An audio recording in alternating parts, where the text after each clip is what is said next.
I'm Allendale's Chief Meteorologist Ryan Martin with a look at your midday forecast update. The latest runs of the models in and aren't showing much change in the nearby forecast picture. We've still got a fairly decent amount of heat that wants to build in over the Corn Belt as we finish out this week, go through the weekend.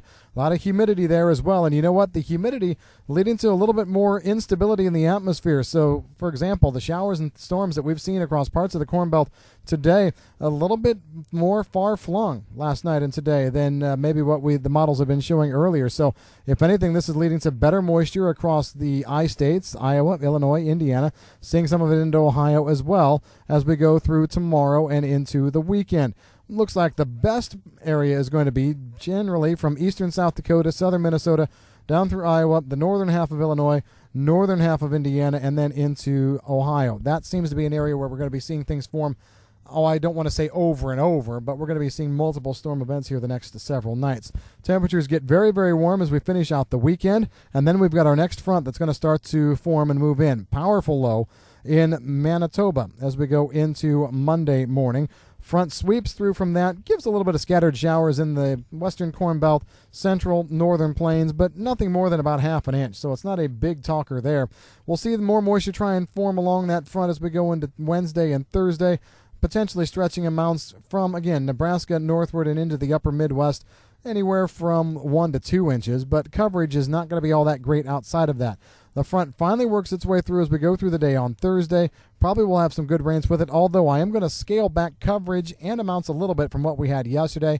I'm going to go 1/2 to 1.5 inches of rain now for the rest of the Corn Belt. Coverage about 60%, so it's not as good of a coverage front the way the models are playing it right now, but it's still here. And it will bring in much more impressive cool air behind it. The cool air push very, very nice as we go through the end of next week and into the Labor Day holiday weekend. So timely rains, yes. Excessive rains, no. But we are going to be seeing a secondary front come for the 31st into the 1st. As a matter of fact, this one looks better than it had in the past.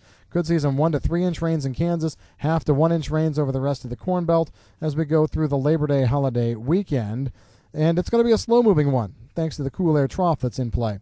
One more front coming for the 4th into the 5th. Could bring a lot of rain there. If you'll notice, though, there's a bit of a bias in the GFS model that continues to try and put more rain in the extended period, and it's just not coming to fruition. So any forecast that calls for these heavier amounts in the longer range, we're going to kind of scale back and look under a microscope. Yes, the potential is there. We see the potential, too. I guess I would much rather look at the system for the 4th, 5th, and 6th as maybe a 1/2 to 1 inch rather than the GFS is 1 to 2 right now. So that's what we've got there. If you've got any questions about the weather in the meantime, give us a call at Allendale. I'm Chief Meteorologist Ryan Martin.